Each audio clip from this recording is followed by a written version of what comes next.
Meet our gurus, Brian from Exact IT, Reginald from Arc Solvers, and Randy from Tech Rescue.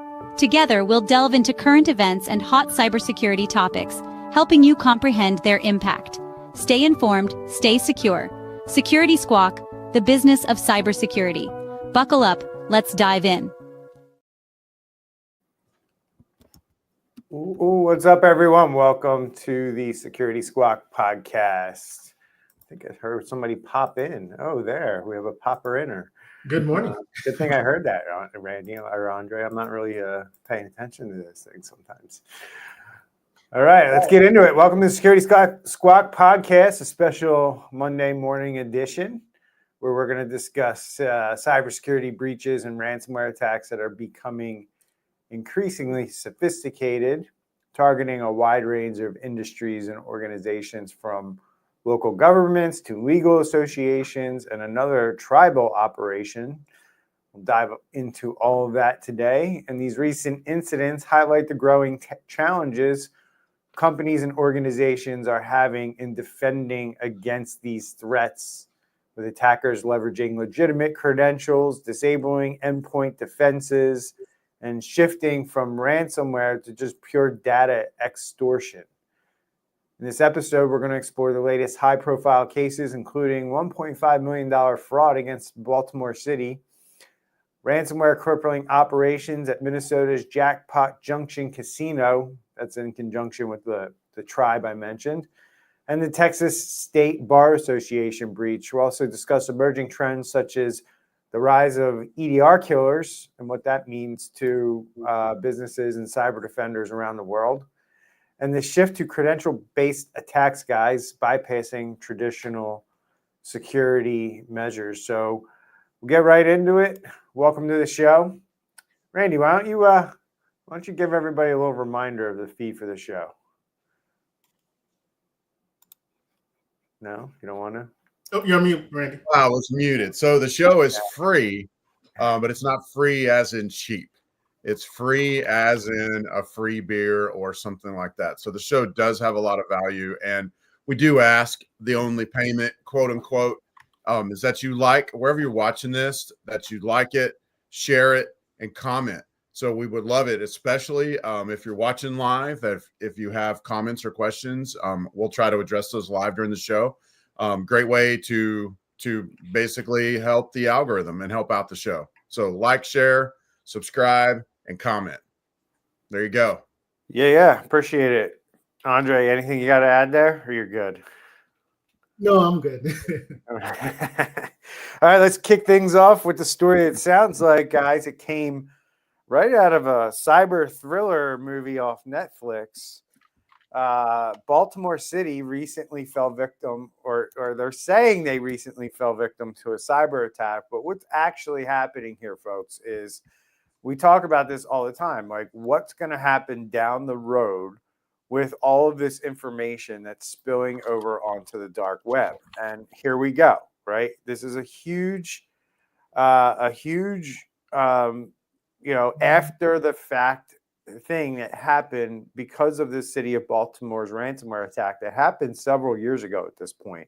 It was a large ransomware attack, but the amount of information stolen has allowed cyber criminals to continue ripping government officials off through these different scams, whether you want to call them cyber attacks or what, but they're phishing attacks, they're scams, they're another form of cybercrime that happens every day to businesses that's not ransomware, right?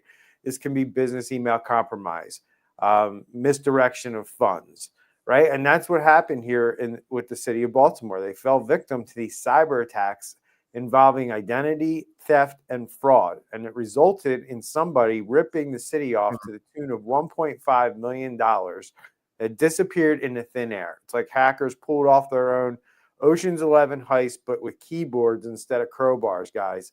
And the FBI is on the case, but they really don't have any hard, solid leads at this point. And this raises serious questions about how cities are protecting themselves from cyber criminals, especially all these cities that need to protect themselves after their data has been stolen through cyber attacks, which we're going to talk about other cities that are dealing with a similar event here later on in the show. So stay tuned. But what are your thoughts on this, guys? Why is this happening, and how can this happen on such a large scale? I mean, it's not like $1.5 million is a low amount of money. And based on what I'm reading, it doesn't sound like this was like one thing that happened. It was a series of multiple employees and multiple things that this person was able to pull off. Okay, yeah. So the cyber attack word, I'm going to throw it more on fraud, Right? and because it's yes, they did impersonation. You know, the bad guy came in, he acted as if he was a vendor, but at the end of the day, there was no like multi-step verification or some type of like, hey, we're changing our account number. Let me go ahead and call to make sure this is the right vendor. Because at the end of the day, that's what it was. It was like an internal, let's just say, protocol that they didn't follow, like a transfer of funds policy that they didn't follow because they had the bad guy developed a relationship with the city employees. And for that, they just felt like, okay, I've been talking with the same person for the last 3 or 4 months. It must be okay. Yeah, so they kind of played the long game, I guess, if you want to call it that, Brian, where they got in, they built trust. So maybe, ABC, let's say ABC Hardware is a vendor. And, I don't know if they came in as, something slightly different, ABC Hardware USA or something like that. But they built basically a relationship with the employees, and then were able to extract money. I do want to throw out a little extra note here in just a second, but we had something similar happen in the city of San Marcos, Texas, where someone gained some trust and was able to get all of the employees' information. That was all given to a hacker. So the entire city, the entire file was pulled and given to a hacker. But same kind of thing, though. They built trust. You think you know who you're dealing with. So protocols need to be in place, like Andre was talking about. Yeah, not only do they build trust, but they sit there and they just spy and learn, right? If you're not, let's educate people on how you find somebody sitting in your environment or doing things that might cause you to fall victim to something like this. Number one is they could be in somebody else's email, or they could be setting up things in somebody else's email, like rules. Yep. So you don't see certain emails and things like that. And you can, if you don't have somebody sitting behind the scenes monitoring and looking for this stuff, then you're making it easy for cyber criminals to just do whatever they want unnoticed. And a lot of these things, if they can get them set up, they're really hard to find. They're really hard to spot. Because they're hiding certain emails and certain messages from people's inboxes, and that's kind of thing one. And thing two is making sure that your employees are trained and aware on these specific threats. Like some of these out of the box, know before, great training tools, just to if you're not going to do anything, they're very good systems to put in place. The downfall of those is the information might not be specific enough or relevant enough for your business. So, in kind of going a hybrid approach where you're using tools like that for efficiency's sake, but every once in a while have a more specific training built into your employees so they understand exactly what these threats look like, where they can come from, that they could come from people that you regularly do business with, but their email may have been taken over, or somebody may be pretending to be them, right? And you have to, when you become aware of the other interesting thing I have to ask here, guys, is when did they become aware of the first one? Oh, right. And then when did they put a stop to it? Right. $1.5 million is a lot of either we don't know what's going on here or a lot of mess ups. Right. So what are your thoughts here, Andre? So, going back to that, at the end of the day, it's the human, right? Because they bypass whatever protocols they had or didn't have. And it wasn't even the city that caught it or the vendor who was supposed to be getting the money that caught it. It was the bank that caught it to say, hey, the first one you sent $803,000, it got cashed. The bank flagged the second one for $721,000. So if it wasn't for the bank's internal fraud, no, I was just going to say, if it wasn't for the bank's internal fraud detection, that money would have went out too. Yes, and I would say that's actually a really good point, because cybersecurity is not just one thing, it's layers. And even if they break into one layer, having other things in place. So I would highly encourage that.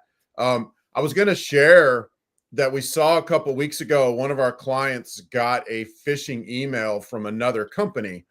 I reached out to that original company. They're not customers of ours, and talked to their quote unquote IT person. And basically it started off like this. And once the company who was breached, once they found out that the bad guys were trying to steal money, the company called the bank, they shut everything down. So nothing was going out. Well, then the bad guys all of a sudden popped up in the middle of that company's emails, and were sending emails and talking. They got in between the company and the bank. So my moral of that little quick story there is the city of Baltimore may think the bad guys are out because they shut down this fake vendor, but how did the bad guys know in the first place to use that vendor? I know they got a lot of stuff online, but how'd they know in the first place to use that vendor? And is the city of Baltimore sure that the bad guys are not in their system still right now, as we speak? And that was just one little trick they pulled off, with other tricks still in their bag of tricks, if you will. Yeah. And speaking of tricks, one cool thing I wouldn't give the city of Baltimore IT staff credit for was that they had something called geofencing, where basically they blocked emails from coming from certain countries based on their IP address or their house address, let's call it. So in this case, I guess the bad guys knew this, or maybe they just have really bad internet where they live, and they ordered a Starlink, and they used the Starlink, which I guess does what I'm assuming Starlink just puts everybody in a US IP address or in a safe IP address, and doesn't necessarily show that they're really from, Russia or China or so forth. And they were able to bypass some of the security, settings that the Baltimore City Department had. They also may have had their Starlink registered, like maybe they purchased it in the US or purchased it in a quote unquote friendly country, and then, pulled it across the border and just used it over there. Who knows? But yeah, that's a good point. Yeah. Hackers' dream for evading detection, right? Right. How many of them are going to start doing that? And if they do that, do they even have to VPN and go through all that whole thing? Yep. All good points. You could have also spun up an Azure account, but so all good points. So that was not advised. I think the incident could have been prevented with better training and technology in place. Again, for me, it's scary because this wasn't just one transaction, right? This was multiple transactions that they failed to detect and then stop. And I feel like after like 2 or 3, they should have been all over it. So we will see. We will learn more. And also, I would suggest to businesses, cities, everybody, don't use the same account for your internet payments that you're keeping your money in.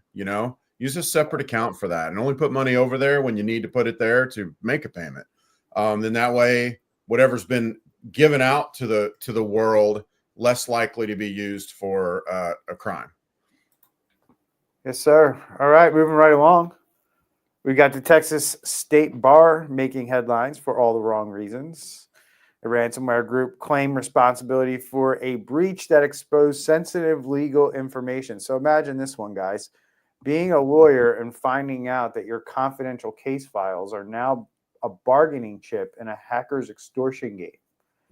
Not exactly the kind of discovery you want to be dealing with as an attorney, right, guys? Mm-hmm. Mm-mm. So what are professional organizations like the state bar becoming? Why are they becoming prime targets for ransomware groups? Like, why would somebody want to go after a bar association? Because at the end of the day, they're just a group, organization that kind of organizes lawyers to like do various things, right? Is there more to it than just that, Randy? Well, I mean, so first off, a lot of these start with pray and spray, right? Where or spray and pray, where they're sending out all kinds of phishing emails all over the world to try to get into organizations, and then maybe on occasion they hit the jackpot. They also could have targeted this organization specifically for reasons, and those I would say in that case, one, yes, it's an organization, but they're still going to have access to money. And they're still going to have access to data that the bad guys can either use to like further more attacks, maybe on the lawyers that are associated with the bar, or data that they can sell on the dark web, data that can be used, collated by AI for other attacks. I mean, this is kind of a gold mine because of where it brings together a bunch of organizations and a bunch of information, and it could be a weak point from that perspective, from the criminal's perspective. So just to clarify, does the state bar in general, in any state, do they actually get like confidential information between? Yes. They do. Okay. Yeah, because like to my limited knowledge of kind of how this works, at least in my state anyway, like let's like if you hire an attorney, right, and you suspect them of overbilling you, right, maybe and you want to file a complaint against them because you felt like they were charging you more than it really took. You would refer that to the state bar, and then they would open up an investigation. So I mean, they're one of the functions that they perform is obviously licensing lawyers, right? So they're going to have the information and the licensing information of every lawyer in the state of Texas.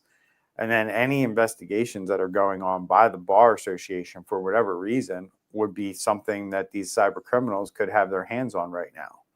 Right. Yeah. So if you're a lawyer being investigated for something, these cyber criminals might know it, and they might be contacting your law office saying, hey, guess what? We're going to let everybody know that you're under investigation for such and such and such and such unless you pay us. Right. And that's part of the reason there's a major concern with sensitive legal data falling into the hands of the wrong people, which is what happened here. Got it. Yeah. We always hear about hospitals and schools and stuff like that. So that'll be interesting to see if this becomes a trend as well. Yeah, 100%. So we will definitely see. We'll keep everyone updated. And moving right along here, guys. I thought this was just a cool headline, but not a cool situation. But Jackpot Junction, the casino, once known for jackpots, is now dealing with a ransomware jackpot they didn't ask for. The attack has disrupted operations across the Minnesota Sioux Tribe, and it shows us that even casinos aren't safe from these cyber bandits pulling digital slot machines. Listen, this is the second time we've seen something like this in the last month. Like, what do we think's going on here? You think just a group has just said, hey, look, we hit this one, let's try to go after others? Do you think there's a potential system that they're all using that has a flaw in it that a particular group figured out, and now they're going to try to hit as many of these Indian tribes as they can that run a lot of casinos around the country? And I guess, what are your thoughts there? And then what are your thoughts about just, it seems like not only did a casino get interrupted with this particular attack, guys, but also a hospital or some kind of medical care facility. And as we saw with the Chippewa tribe that was hit about a month ago, it pretty much took down their entire town, right, and how they operate. And it sounds or seems like similar things are happening here. So what's happening? So I don't want to compare a casino to a hospital, but when a casino is silent in the sense that, money isn't, people aren't doing the jackpots and playing the cards and stuff like that, that is costing them a lot of money. So, and people are going either on vacation or they have that relationship with the casino. So I think it's for them to be down for 20 minutes is a problem, and that the bad guys notice, and they can now put the pressure and say, hey, you need to pay us, or you need to do whatever in order for your systems to get back up. So I think it's the same sense of urgency, I would say, versus some other organizations that could be down for a few days.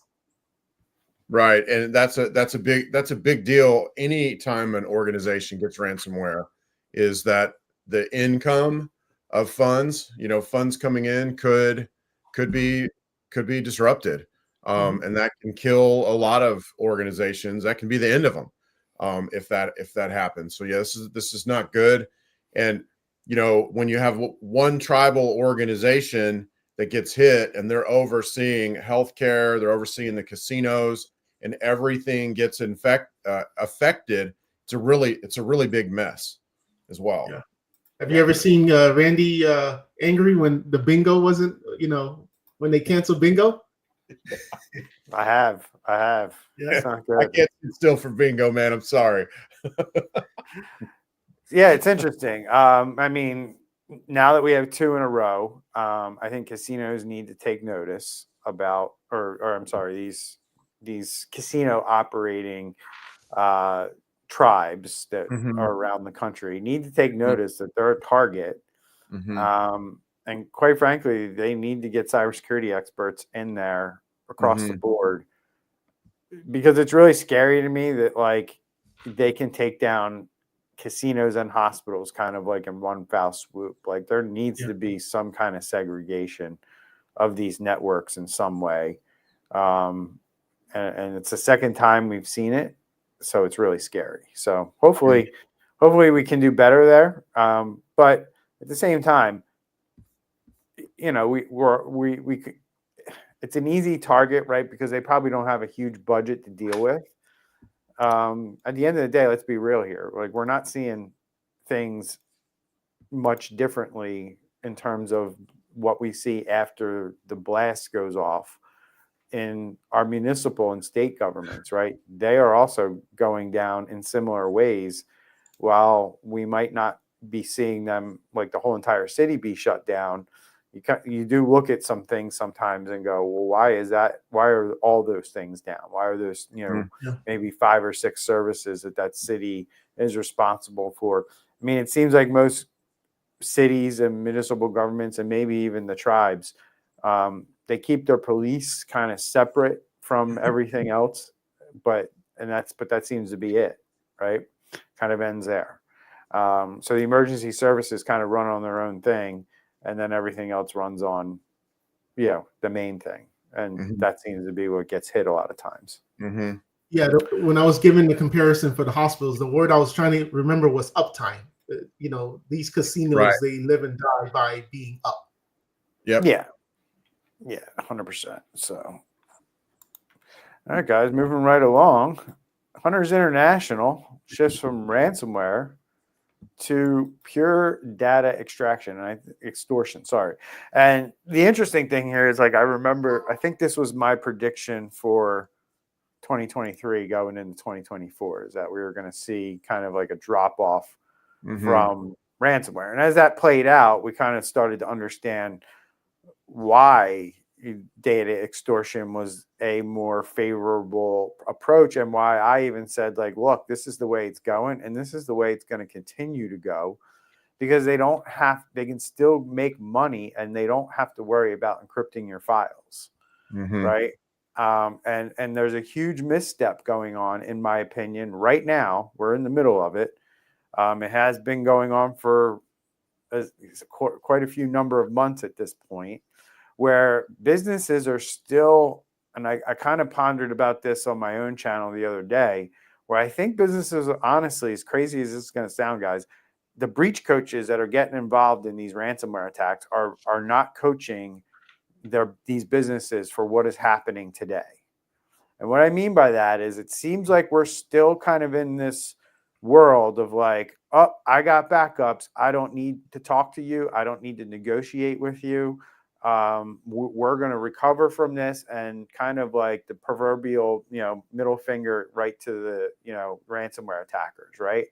And these guys are just turning around saying like, look, we have your data. We're going to release it to the public if you don't pay us. And they're like, go ahead, release it to the public. Because they don't understand what comes on the other side of that decision. And nobody is telling them that, and we're going to talk about it in an article here in a minute, that you're going to get hit with a slew of class action lawsuits that you're going to have to defend. Mhm. That Mhm. in every single case that we've examined, the amount that they pay in the class action lawsuit far exceeds what they would have paid the cyber criminals. Now, if you want to be noble and not pay the cyber criminals and understand that it's going to cost you potentially 20 times more than what they're asking, hey, if you're in the position to do that, that's great. But most businesses are in the business to protect their profits. Mhm. And if you're in the business of protecting the profit, you have to make the right business decision. And you have to understand what saying no to these guys and being, and I'm just being honest, like the decisions I see being made out there, folks, are ego driven. Like, we got backups, we have protections, we're going to recover from this. We're not going to pay you. And it's not about the ransomware attack. It's about the data that they're about to sell on the dark web. Yeah, another thing too is with when they're doing the ransomware, it's very noisy in the sense that it can, trigger things. Once, these advanced antiviruses can now sense that, okay, this is happening, and then lock the systems and so forth. But it's a much easier process to simply copy and paste the data at a reasonable pace. So I think also the bad guys are just realizing this is just so much easier for us to do it this way rather than put all of the, and especially think about the media attention as well, right? Because now if you can now not get media involved, because if it's ransomware, system stop, someone's on the news, oh, this store is closed for 2-3 days. But if now you can have backdoor negotiations and kind of like, I hate to say it, like more of a gentleman conversation to have like, okay, hey, we have your data, the news doesn't know about it, your customers don't know about it. Let's make a deal and we'll move on. Randy, thoughts? Nothing to add. Nothing to add. We covered it all for them. So, all right. So I'm sure you'll have some thoughts on this one though, Randy. This is all kind of related. It's interesting to me the stories we picked them, and as we picked them, I didn't realize kind of how related they were, right? Because if you think about it, what's happening in Baltimore, right, and what we just talked about is all related to data being on the dark web for criminals to come by and scoop up, sometimes for free, sometimes for very little money. And here we are with now 56% of cyber attacks are attributed to involving legitimate logins stolen from the dark web. So hackers aren't breaking down the door anymore. They're just walking right in because they have the keys. And that's the deal. You're handing your house keys to someone who wants to rob you every time you allow a company to have your data stolen as a result of their ability or inability to stop a cyber attack. Yeah, I was going to say a couple things here. I think that this underscores more than ever, one, the importance of properly offboarding employees when they leave. In fact, I would say that's probably more important, if not exactly as important, as properly onboarding a new employee, because we've seen attacks that used credentials over the past several, 2 years, easy, where they used credentials of employees that had left, but the accounts were never shut down. And then the passwords get out on the dark web, and then the bad guys get them and they just go start trying to log in. And so that's one thing, properly offboarding, but then also monitoring basically the dark web for your passwords and see if they've ever been leaked. And if they've been leaked, and for your organization also, if they've been leaked, change them so the bad guys aren't just getting them and then logging into your whatever account because of, the fact that the password was leaked. Then I'd say 3, turning on multi-factor authentication. So if they do get the password, they try to log in, they're blocked. And then you get a notification at least, hey, somebody didn't have multi-factor and has been trying to log in. Once again, change your password if that happens. Yeah, all good points. Andre, anything? Good? No, I'm good. All right. So, I mean, I agree with all that, Randy. I mean, and one of the things I would like to point out is like what we're seeing here at Exact. And one of those things is like password managers can be huge here, along with what you said, right? And a really good password managers will tell you when credentials that you're using that are stored inside the password managers are exposed on the dark web already, right? They flag, that login with like a red X or whatever, bring it to the attention of the user and have them go through the process of changing that, right?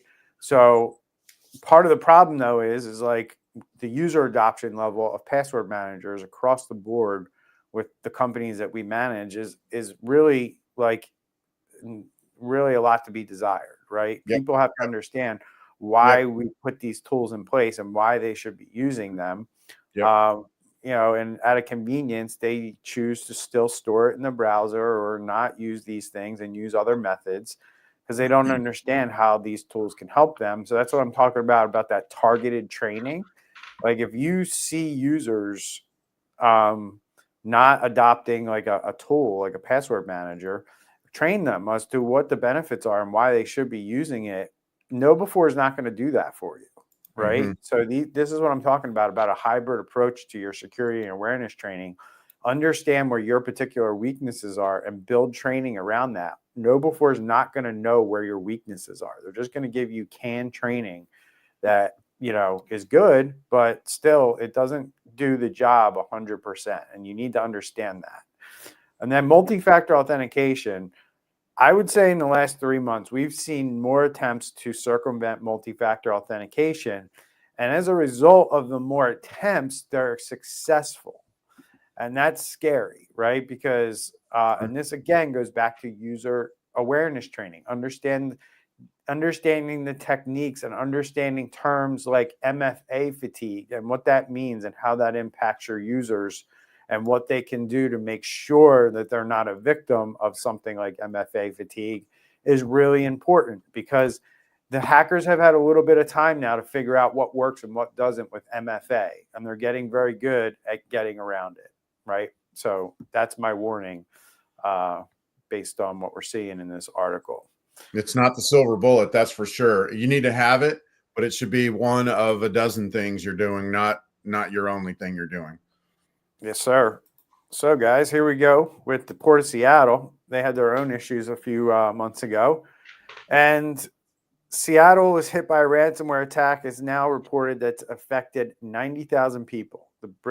While the breach might not sink the port or the city, it certainly raises alarms about how ports handle cybersecurity in their digital arena. So what's happening here in Seattle, Andre? I'll give it to you. Yeah, so basically they're sending out notification to 90,000 individuals saying that there was some type of data breach. And an analogy I like to give that I gave the other day is like kind of like giving someone an umbrella after a storm. So it's like, wait, you're way too late to give me this. You should have protected me or given me that umbrella while I was while the storm was happening. So everything from PII information, date of birth, social security numbers, driver license, all of that good stuff is now in the hands of cyber criminals. And they're giving these people 1 year of data protection, which is a joke. And most likely, as we have seen, what's that? Yes. I got more data protection. So okay. Yeah. Oh, but too bad. Happy. It's not, what is it? It's not, you can't stack it.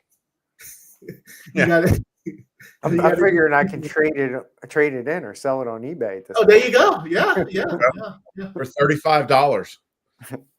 There you go, man. So yeah, and it's my understanding of this incident that there was a ransom demand and they refused to pay the ransom, kind of kind of in a chivalrous or whatever kind of way, like you were talking about a little earlier, Brian.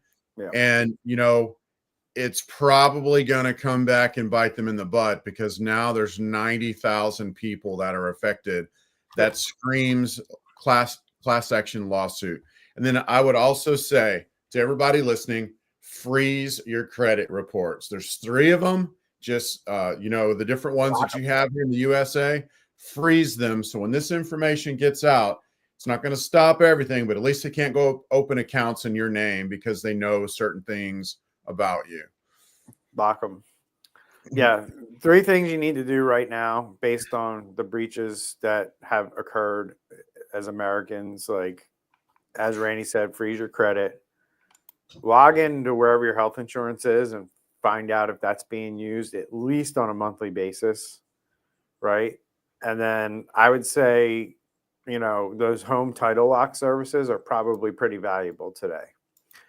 You know, making sure that somebody can't steal your home, move your home. Like, there's enough information out there on the dark web where that's a feasible thing, where cyber criminals can steal titles of homes and then start applying for home equity loans and lines of credit with that property. Wow. Those are all things that are happening out there in the world in real time. So be aware. If you don't protect yourself at this point, shame on you. Because, you know, it's only getting worse out there, as this next story will highlight. And this is an interesting one. I thought when I saw it earlier last week, I was like, wow, this is not good. So ransomware crews are stepping up their game, and they're adding these things called EDR killers. And these are tools designed to disable endpoint defenses before launching their attacks. It's kind of like, if you don't understand computers, it's kind of like cutting the power before breaking into your house, right? Mm-hmm.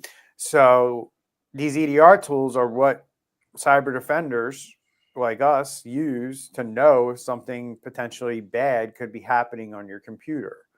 And there's various methods that we use to kind of figure that out. But what cyber criminals have kind of figured out is like, hey, we can kind of disable these things so they don't alert anybody about anything. Now, it depends on the tool, right? And some tools are easier. The power's cut on those tools easier than others. And I think this is a good segment to make people aware of that. In my opinion, in the last maybe year or so, there's been some reliance on some maybe more readily available security tools that are built inside of Windows, hint, hint, that people feel like it does a good enough job because of its ability to integrate with a lot of EDR tools out there and do a good job of protecting systems. However, that particular tool is one of the ones that's easily disabled, or the power can be cut easily. So let's talk about it, guys. What am I referring to here, and why do people need to be concerned about EDR killers? Yeah, so we use it in our industry a lot of times, where if we're taking over maybe a client's account, and for whatever reason one of the other MSP their tools is still there, we can't get rid of it. You hack? You're a hacker? Am I a hacker? Admitting you hack. Well, there's tools that can now remove, you know, if you got a Trend Micro still there, or, you know, those type of things. So we, you know, that's used, but now we see the bad guys, you know, using this. And I love the analogy you gave with the power, you know, even, you know, now it's just going to make it so much easier for them to, you know, break into these systems. One thing I will say also is, you don't want that one tool fits all. Like, you know, don't just say, okay, I got this protecting my entire system. Because let's just say, for example, they do take out, EDR is a fancy word for advanced antivirus, let's call it, right? For the normal person listening to the show. So, okay, so what if that tool that is on that system is now disabled or uninstalled? What other layers do you have? So that now if a script is running or something starts to try to install, can now block it. But if you get that, if you have that one tool that kind of does everything, and that's removed, you're stuck. Well, but at the same time, let's be realistic, right? The EDR enables other layers in a lot of cases, depending on how you have things set up, right? So that EDR being knocked out can knock out maybe 2 or 3 other layers, right? Because if that EDR isn't feeding information into those particular layers, you're kind of screwed. Right. So this isn't a tool you really want disabled in the first place. So, I mean, yeah, that's the main thing, Brian, is there has to be multiple layers. You don't want this disabled. I would say, I would encourage still use Windows Defenders, what you were talking about. Still use that. It has a lot of great features, but use it also as your canary in a cage. And so you're monitoring it. If it gets shut off, something ought to blow a gasket, and that ought to put other things in place. But yeah, you're right. And the fact that your EDR gets shut off ought to cause something to blow a gasket, and other things be put in place. So I think it's all part of the cat and mouse game. You know, there's going to be a response here for, you know, blah, blah, blah, blah. We can stop the EDR killers. And so then they'll come out with another thing. You know, it's just a back and forth. I don't think this is the end of the world. It's just the escalation of an ongoing battle, and it's going to keep escalating. We're going to keep hearing stuff like this. I'm not saying this is good, this is bad, but I'm saying it's to be expected, and it's going to get worse, probably faster with the help of 3 minutes. We have one more topic to get through. I will agree to disagree with you on all of this. I will sit here and say that if you're an EDR and if you're a cyber defender, you'll understand what I'm saying. If you're not in IT, you just take this to your IT guy, right? If your antivirus, your endpoint doesn't have tamper protection built into it, then you need to use something else that does. And Windows Defender does it. So I highly recommend that you don't use Windows Defender because it doesn't have tamper protection built into it.